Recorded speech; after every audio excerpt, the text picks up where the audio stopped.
Hi, gladiators. Welcome to Marnie's TV Zealots. Tonight we're doing Scandal, Season 7, Episode 4, Lost Girls. My name is Denise, and my partner in crime is Mary. Mary, say hi. Hi! Be sure to give this video a like and subscribe to us as we're going through Scandal for the rest of the season. I liked this episode. What did you think about it, Denise? I thought it was great. I really liked it. I felt like we had a little bit of an Olitz moment. At the last Which, call me irrational and everything, but I still love Olitz. Like, I've been diehard since Season 1, Episode 1. So, yeah. So,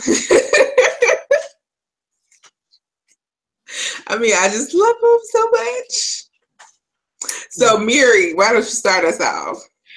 Well, this episode picks up where the last episode left off. Olivia and Curtis get off the elevator, and there's Fitz, chilling.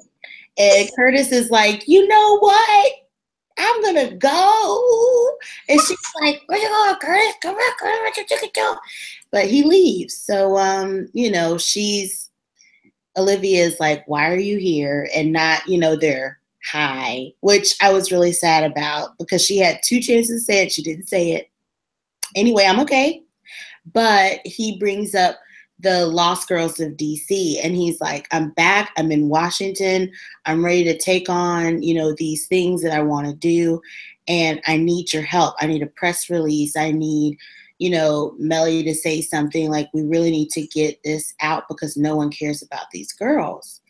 And Olivia seems like she's being super flippant about this, and she's like, oh, I have a job, sir. And she's like, I don't have time for your little petty side things, and I'm sitting here like, oh, she doesn't care about the girls. But she knows deep down that Fitz is there for another reason. She can feel it. She knows him. So I actually thought that was pretty good. At the moment, I was upset, but as the episode progressed, that was actually a really important part of the episode. I thought that was really cool. And then so we move on to Melly and the Bashrani president sitting in her office, finishing up the document, getting ready to sit at the peace talks. And, she's like, let me know if there's anything else you need. Oh, my God. Anything else you need? And I was like, sexual attention with a knife. Like, it was rough. Ooh, because Melly was already talking about her hoo-ha being a dry desert. So I was not prepared for her to be hitting on presidents like this. I know, right? Yeah. And then here's Cyrus over in his VP office just stewing regarding the painting that the guy sent him. And he's this really powerful businessman wants to get into politics. He sent him a Saison, and Cyrus is like, how can I keep it? Like, I have to keep it. This is $1 million painting. Like, I need this. And the girl's like, look, it can't be over $20 if it's a gift. Yeah. And so he goes back to return the painting, and the guy's offended. He's like, you want me to take my gift back? I gave it to you. Like, where they do that at? But he made something because he's trying to send a message. Yeah, of course. Cyrus knows that. Oh, yeah. Cyrus, like, I can't accept this because Cyrus is actually being a little superficial. Like, I'm like, this small-minded man. Like, you are not a huge looker, Cyrus. Oh, he could do better than that guy, though. He did, and I'm not saying that Cyrus is a bad-looking guy. He's not. But what I'm saying is, like, how you gonna judge him? You 2 shades away. But anyway. I really don't like how the guy was like trying to see how much he could get away with. Like they had such a good time playing that virtual reality game. Yeah, that was cute. And then he slides his hand across his lap, like, you know, and Sarah's like, oh no, I can't. Tap out, no. And I'm not like homophobic at all, but like I had to look away because it's like ugly on ugly. Like I'm like ugly phobic, you know, and I was just like, ooh, I was like, if they touch faces, I'm gonna die. But it was fine. So everything turned out great. Yeah, because he left. I cannot deal with you. Okay, so back to Millie and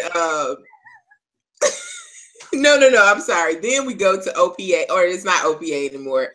Quinn Perkins and Associates. Yes. And Marcus is there and all the team is gathered and they're trying to find one of the girls to make the face of this campaign. Oh man. And it is really sad because they're going through and they're like, oh no, she cannot have anything. She cannot have a spot or blemish on her record because people will dismiss her as some terrible person. Like they were talking about the one girl who got kicked out of school, or I'm sorry, lost her scholarship because she smoked a cigarette. Yeah. Like, it was ridiculous. Then they had the one girl who dropped out of school, and she, you know, she got a job and everything, but they were like, no, she dropped out of school. They're gonna be like, she had it coming. Yeah, and the one girl they couldn't use because they found a girl without a spot or a wrinkle, but her name was LaQuisha. Yep, that's it. That scene was so and powerful. They were like, no. They hear LaQuisha and no. The name has to sound white. Yep. I was like, I can't. Scandal will go there. That's and real they life. Go in there. But yeah, so they finally find Zoe and they make her the face. And Olivia is consulted. It's like, okay, look, I need your help on this. And Fitz, you know, he had asked her before, but she's like, you know, whatever. So she's trying to find out why Fitz is back.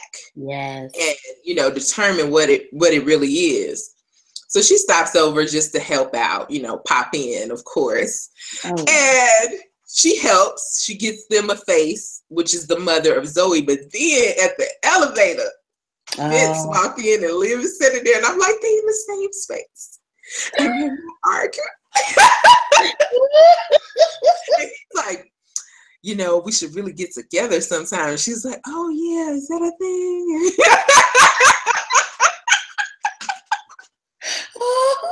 Oh my God, I was living. Like I was so living. She was, and she gave him the like, come here the look. She did. And so she's like, yes, we definitely should do that. Question. Yeah, and of course they do. They do. Meanwhile, Millie is now trying at the peace summit with they're at the peace summit with the Bashrani president. And what was the other country? Oh gosh, I forgot. Sorry, but their rival. Yeah. And he was going in like he was attacking Millie's character and disregarding her for being a woman. Like he was just being a sexist pig. And President Rashad was like, oh no, you will apologize. Like you're not just about to be disrespecting her.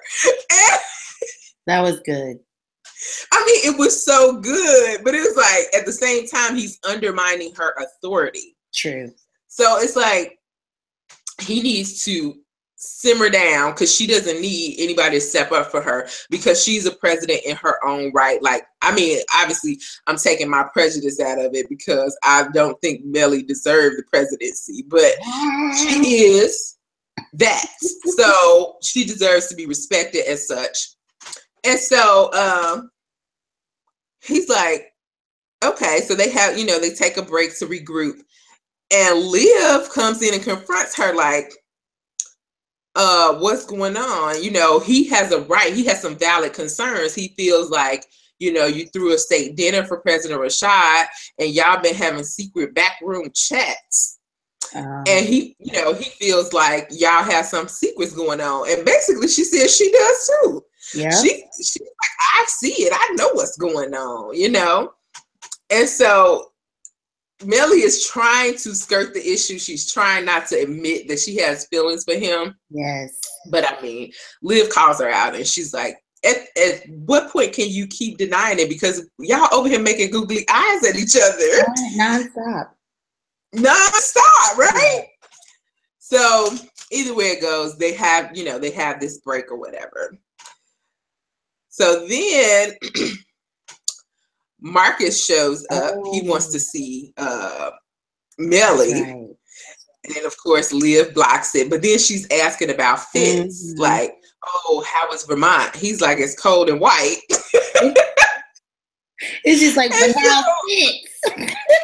Yeah, she's like, what about Fitz? He said, cold and white.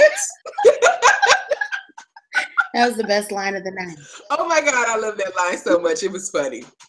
But I mean, he goes on to let her know that he misses her and, everything. So, but I was like, Liv, you wrong. You can't just let him see his boo thing for a minute. But I understand she's focused on this peace treaty and that's what she needs to be focused on. Yes. Meanwhile, Fitz and Papa Pope round having secret meetings. And I'm like, who?